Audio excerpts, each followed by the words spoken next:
En este que es el día de la palabra del Señor, recibimos de Él directamente, de nuestro Padre Celestial, esta palabra que debemos colocar en meditación, cuyo tema es la sobriedad que debemos aprender.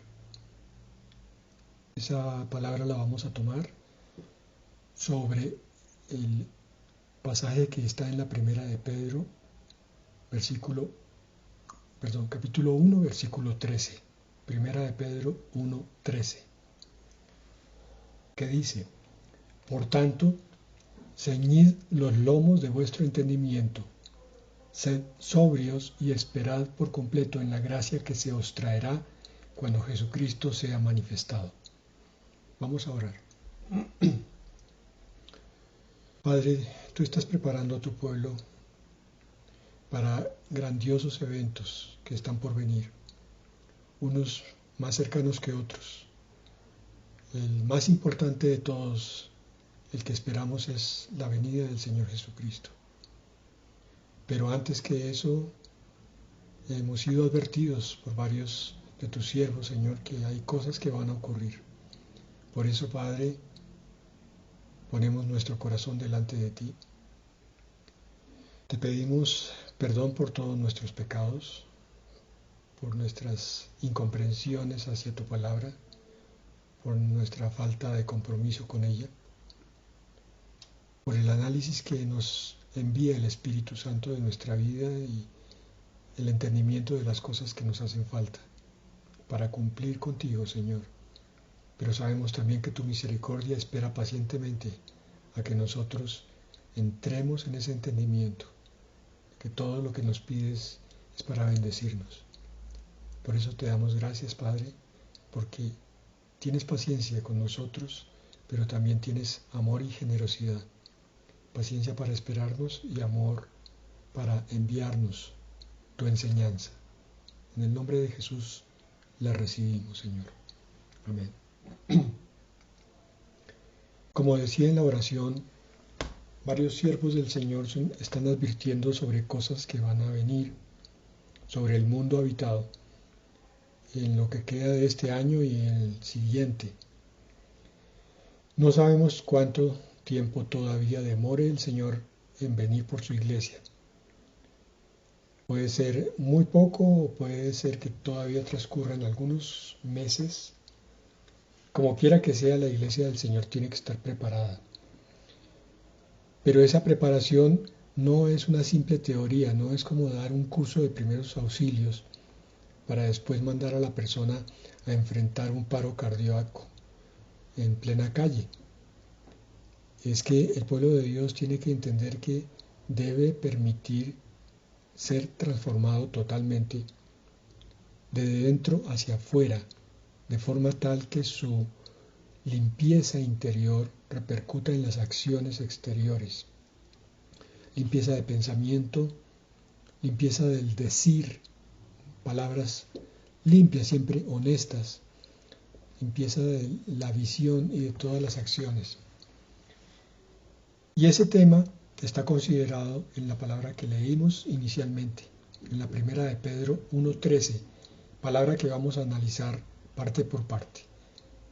Recordamos lo que nos decía ese versículo 13 del capítulo 1 de la primera epístola de Pedro. Por tanto, ceñid los lomos de vuestro entendimiento, sed sobrios y esperad por completo en la gracia que se os traerá cuando Jesucristo sea manifestado. Cuando estamos completamente alerta y despiertos, comprendemos que este versículo nos está hablando de tres cosas básicas que tenemos que hacer. Ceñir los lomos del entendimiento, ser sobrios y esperar en la gracia. Vamos a analizar cada una de esas tres. ¿Cómo así que ceñir los lomos? ¿Qué quiere decir eso? En nuestro lenguaje moderno es una frase que no tiene mucho sentido porque es un modismo correspondiente a los tiempos en el cual fue escrita la epístola. Los habitantes de esa época usaban vestidos largos, túnicas, llegaban mucho más abajo de la rodilla, a la mitad de la pierna seguramente, y a veces hasta más abajo. Este tipo de vestidura es muy práctica para enfrentar los rigores de clima, especialmente de un clima desértico, pero es muy poco práctico para cuando hay necesidad de hacer algo un poco urgentemente, como sea correr o hacer un trabajo pesado. Entonces la frase de ceñir los lomos se refiere a que el individuo que es urgido a hacer eso, toma los extremos inferiores de su vestidura, de su túnica, los levanta de tal manera que se cierren entre las piernas como una especie de pantalón, pero para fijarlos terminaba introduciendo uno de los extremos entre el cinturón, un cinturón de tela con el cual ceñían la cintura, o sea, el lomo, los lomos. Ceñir los lomos es un modismo que implica que el individuo se está preparando para alguna acción o actividad que va a requerir cierta urgencia y cierta importancia. La práctica antigua de recoger la túnica tenía que ver también con la rapidez, con la ligereza, con la diligencia.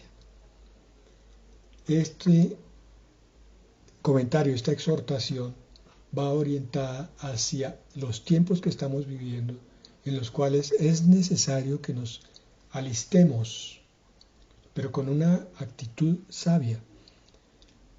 Corren tantas noticias contradictorias que se ha generado una especie de actitud indiferente en muchos de los que oyen.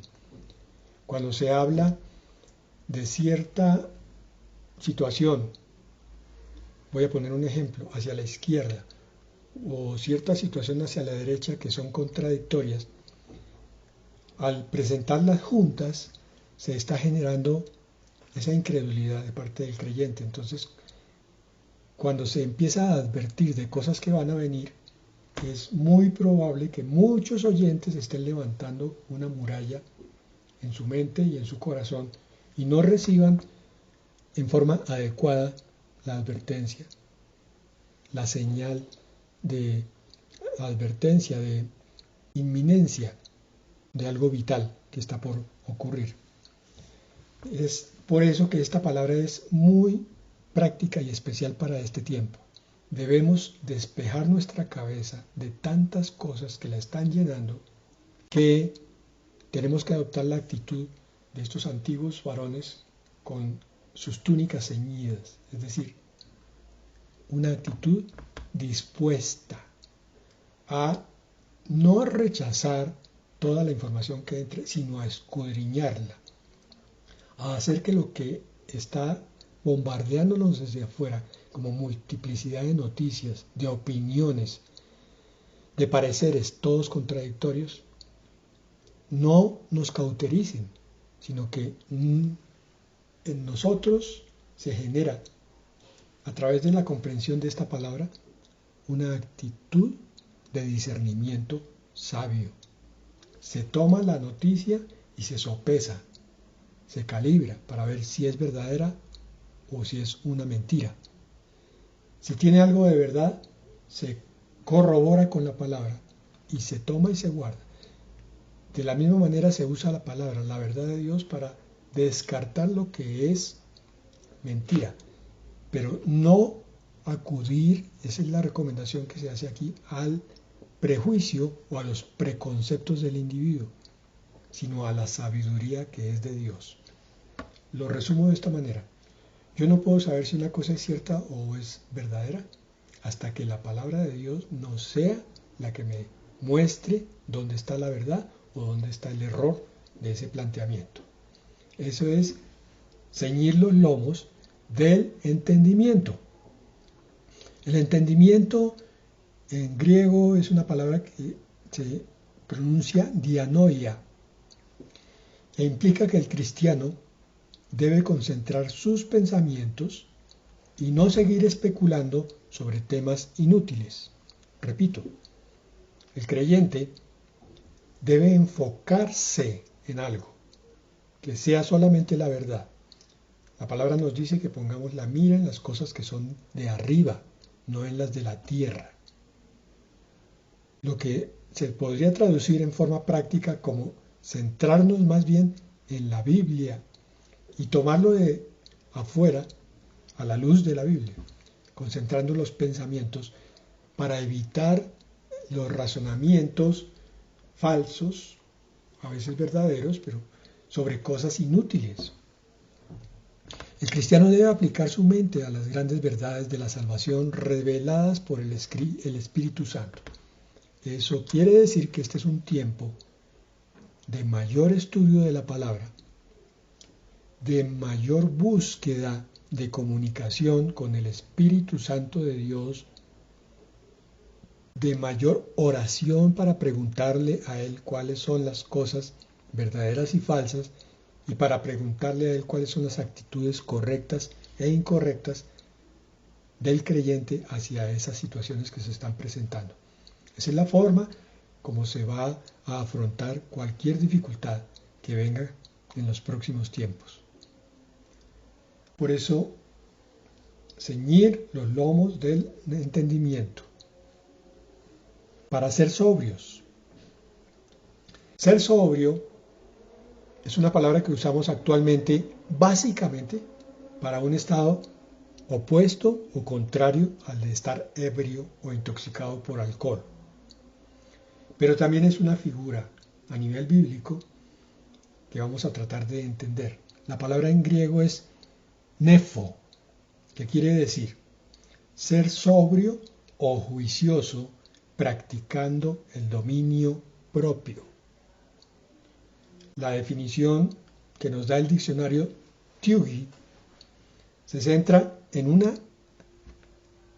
acción, resultado de un estado interior. El estado interior es el dominio propio. Este es tiempo para que el verdadero creyente se abstenga de perder el tiempo en cosas que no le hacen crecer. Se abstenga de perder el tiempo en distractores y en cosas que no tienen ningún valor.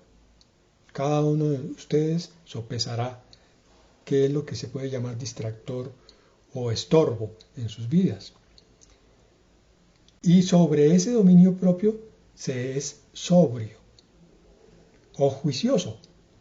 Entonces, apreciando bien el tiempo, usándolo bien, se toma una actitud adecuada de aplicación para sacar el máximo de provecho del tiempo, del estudio y de la oración en este caso. Aquí hago un paréntesis porque sé que sale siempre el mismo espíritu, pero es que la oración es pesada, es difícil, es una cosa que no dura más de 10 o 15 minutos. Por favor, saquemos de nuestras vidas cristianas ese espíritu mentiroso que nos dice que la oración es algo casi que inútil porque nos lo están ordenando y pidiendo. La oración es la forma como tú estás conectado en el momento preciso con el corazón de Dios. Mediante la oración tú le expresas tus cargas, tus preocupaciones, tus dificultades, tus necesidades al Señor, pero también mediante la oración lo estás alabando y exaltando, dándole gracias por todo lo que te da, reconociendo su acción y su obrar continuo.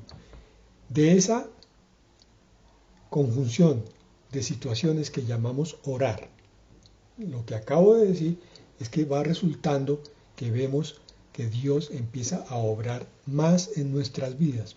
Entre más reconozcamos a Dios a través de nuestra oración de gratitud, de nuestra oración de alabanza y de nuestra oración de petición, es que vemos la mano poderosa y misericordiosa de Dios en nuestra vida.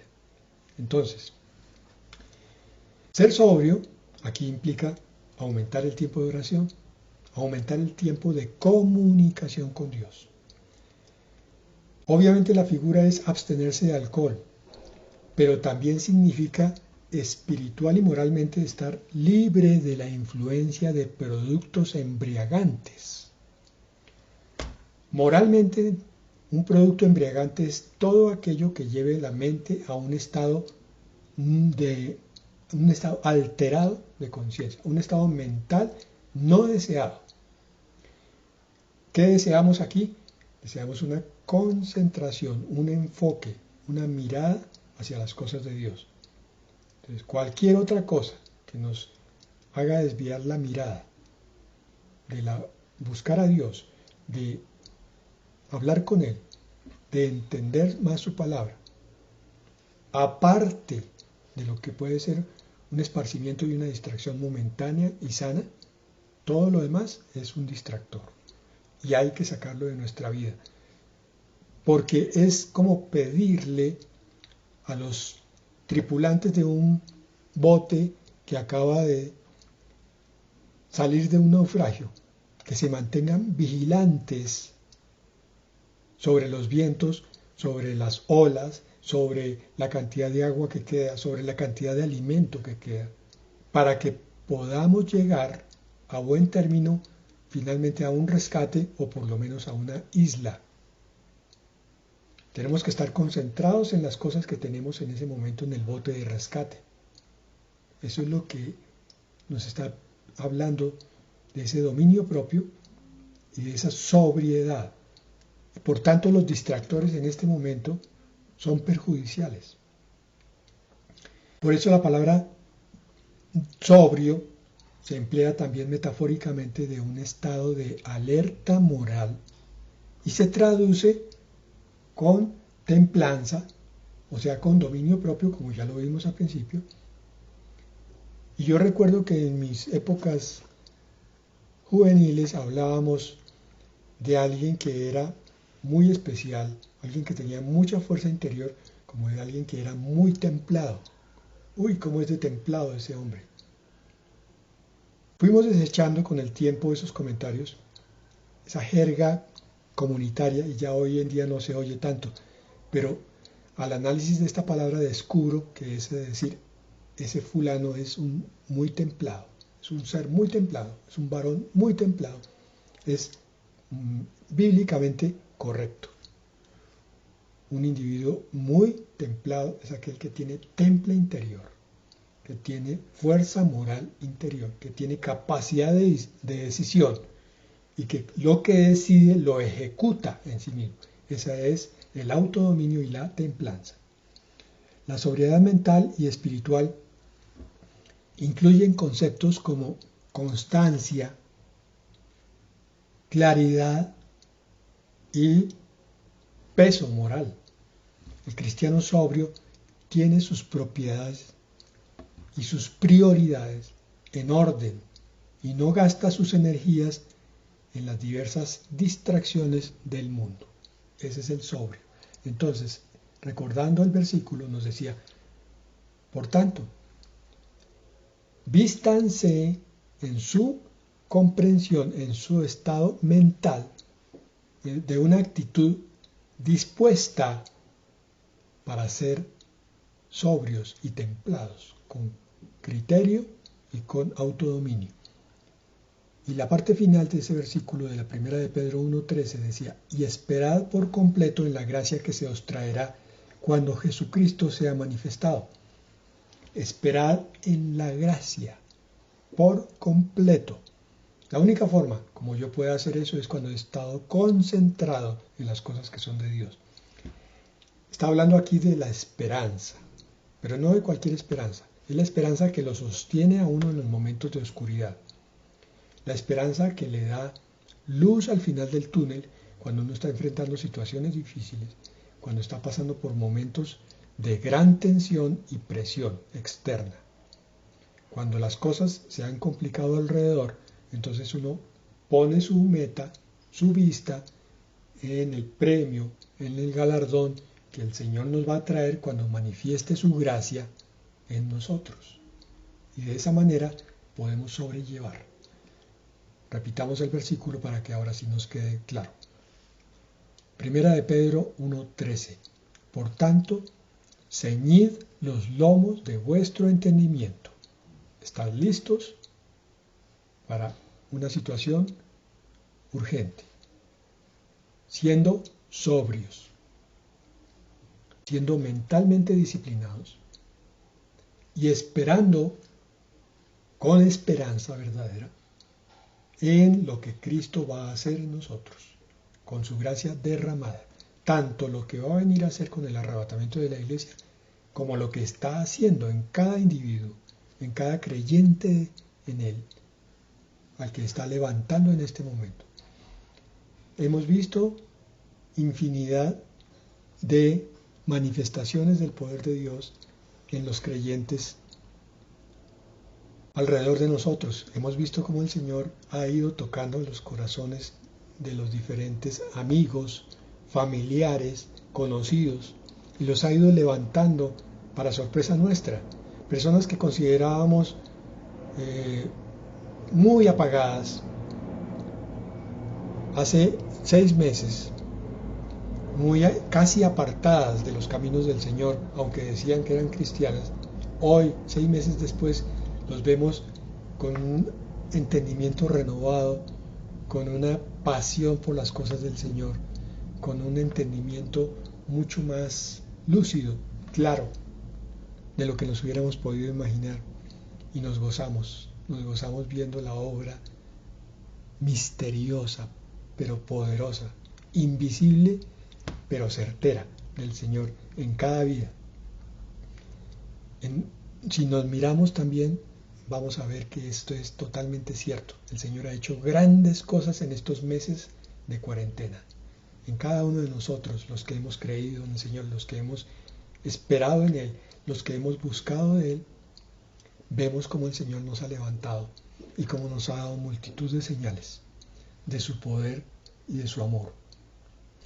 Es así que cuando leemos el mismo versículo de la primera de Pedro 1:13 en la Biblia al día, podemos ahora entender con más claridad esta transcripción.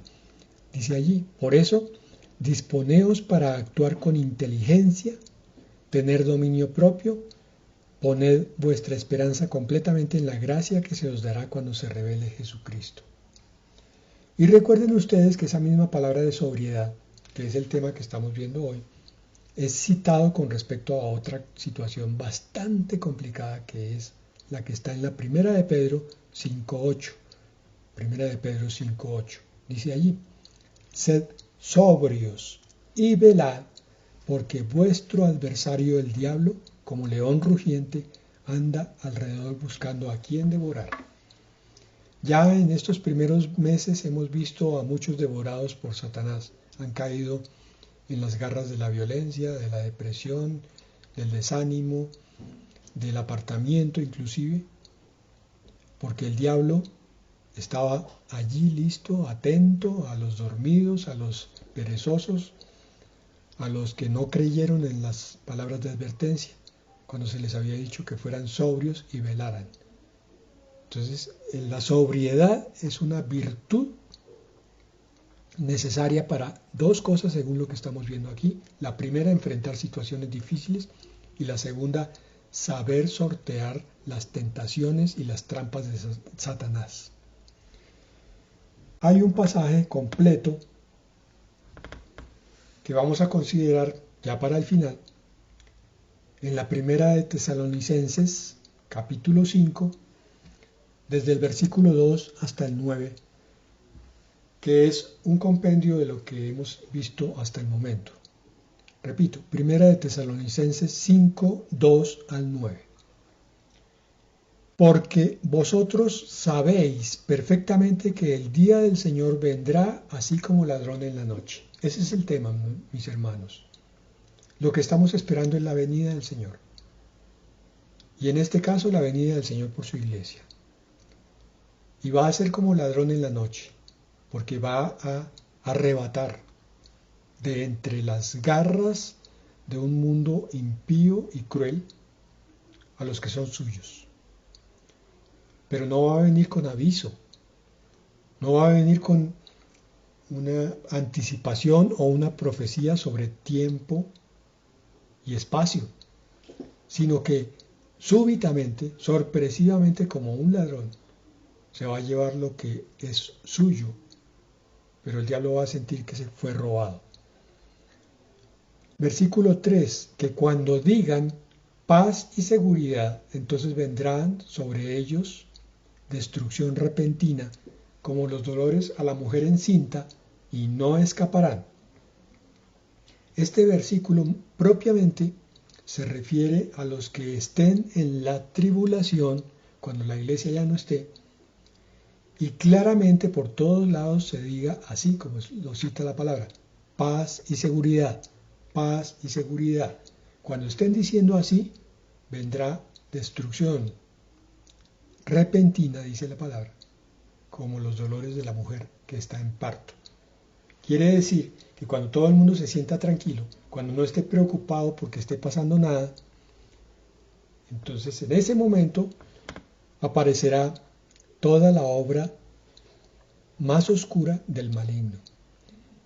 Por eso este pasaje tiene connotaciones tanto para el tiempo antes de la venida del Señor al rapto de la iglesia, como la segunda venida del Señor al juicio a las naciones. Versículo 4. Mas vosotros, hermanos, no estáis en tinieblas para que aquel día os sorprenda como ladrón. La advertencia es clara. El cristiano entendido es un cristiano que está advertido. Es un cristiano que sabe que en cualquier momento van a ocurrir grandes cosas. Porque no estamos en oscuridad, estamos en la luz. Y el Señor nos advierte todo lo que Él va a hacer. Nos avisa con anticipación. Empezamos el tema de hoy con el comentario de que hay varios siervos del Señor que están advirtiendo sobre cosas que van a venir sobre el mundo. Esa advertencia no debe asustar al pueblo de Dios que está listo. El pueblo de Dios sabe que siempre a lo largo de toda la historia ha habido momentos muy difíciles para la cristiandad, la verdadera cristiandad.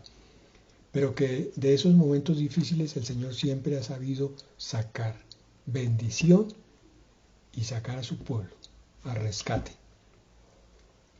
Por eso es que viene la advertencia, precisamente para que, sabiendo lo que se está viniendo, estemos esperanzados en el final triunfante del bien sobre el mal. Porque todos vosotros sois hijos de luz e hijos del día, no somos de la noche ni de las tinieblas. Como tales, como hijos de luz, lo que hacemos es tomar la verdad y vivir conforme a ella. La luz saca toda la oscuridad, sacamos todo el pecado, todas las cosas ocultas, todo lo que no debe estar en nosotros, y somos iluminados por la verdad. Cuando viene la verdad de Dios sobre su pueblo, ese pueblo respira tranquilo y anda en esperanza. Ese pueblo ya no tiene miedo. Esas son las grandes recompensas de Dios cuando alguien le cree a Él. Los verdaderos hijos de Dios, aunque saben que están ocurriendo cosas muy críticas en el mundo, se llenan cada día más de esperanza y más del deseo de ver a su Señor.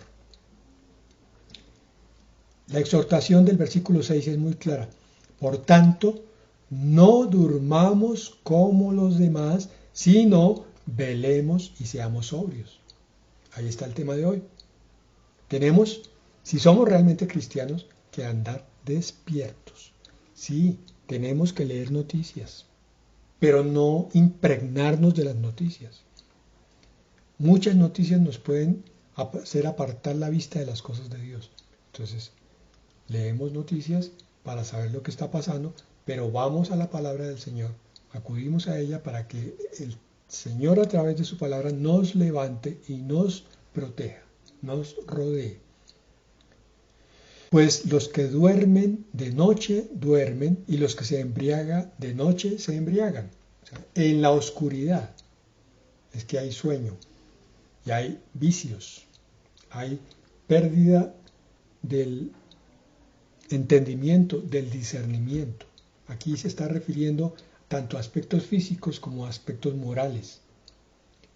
El hecho de arrepentirnos sinceramente de nuestros pecados delante de Dios es traer la luz allí donde había oscuridad, para que no haya ni un solo motivo para que Satanás se agarre de allí. Alguna vez al principiar mi vida cristiana, alguien me dio una ilustración muy clara de cómo es que Satanás obtiene poder sobre algunos creyentes. Nuestras vestiduras, aparte de ser blancas, según lo dice la Escritura, son de lino fino.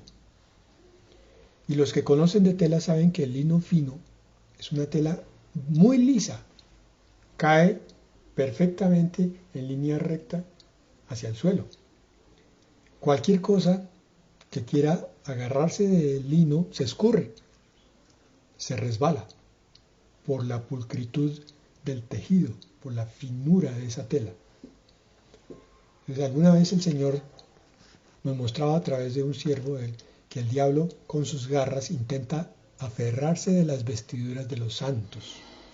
Cuando las vestiduras son sucias o están rasgadas por algún pecado, Satanás con sus garras encuentra de dónde aferrarse y ahí queda enganchado. No es que posea al cristiano, porque el Espíritu Santo de Dios llena ese corazón de ese creyente. Pero el diablo, desde afuera, puede hacer muchísimo daño, puede molestar muchísimo o incomodar por lo menos, porque encontró de dónde agarrarse. Pero cuando encuentra una vestidura de lino limpio, blanco y resplandeciente, no tiene de dónde y se escurre, se agarra y se escurre, se resbala, se cae. Ese es el poder de Dios sobre la vida del creyente, que es puro y sincero delante de Dios. Ese es lo que nos está mostrando el versículo 7 aquí, que no durmamos y no nos embriaguemos, sobre todo de noche, sino que estemos en el día, en la luz, con la mente abierta y despierta. Nos lo dice entonces el versículo 8, pero nosotros que somos del día, seamos sobrios, habiéndonos vestido con la coraza de fe y de amor, y con la esperanza de salvación como yelmo. Fe, amor y esperanza, tres grandes virtudes. Fe, que es confianza, que es persistencia y que es fidelidad. Amor, que es tolerar todas las cosas y aceptar todas las cosas de aquel a quien amamos. Y la esperanza, que es la virtud por la cual confiamos en las promesas que nos fueron dadas y las mantenemos delante de nuestros ojos, mediante las cuales nos podemos sostener en los momentos difíciles. Versículo 9, cerramos con esto. Porque no nos ha puesto Dios para ira, sino para alcanzar salvación por medio de nuestro Señor Jesucristo. Este versículo es usado frecuentemente para recordarle a la cristiandad que cree en el arrebatamiento que aquí hay una promesa. La ira de Dios es la tribulación, pero nosotros no hemos sido puestos para ira, sino que seremos salvos por medio de nuestro Señor Jesucristo a través del rapto. La sobriedad es la virtud por la cual tú verás la venida del Señor por su iglesia, y mediante esa virtud tú serás digno de ser llevado. Pidámosle entonces al Señor que nos dé la claridad y la energía suficiente para mantenernos en esa vigilia espiritual, en esa esperanza, en esa conciencia despierta ante su próxima venida, y también incluye los malos momentos que puedan venir mientras Él llega. Padre Santo, gracias Padre por tu palabra. Como siempre, Señor, abre nuestros ojos. Tu palabra nos da un horizonte nuevo. Tu palabra, Señor, nos llena de esperanzas. Tu palabra, Señor, nos renueva en fortaleza. Afirma nuestras rodillas, Señor, y hace que tomemos un entendimiento y una actitud de valor de convicción, Señor, y de entusiasmo. Padre, gracias por renovar nuestras fuerzas. Padre, gracias por enviarnos tus promesas para hacernos ver lo que nos espera en grandiosidad de las cosas tuyas, Señor, que están delante de nosotros, ya muy cercanas. Padre, anhelamos la venida del Señor Jesucristo. Gracias, Señor, en el nombre de Jesús. Amén.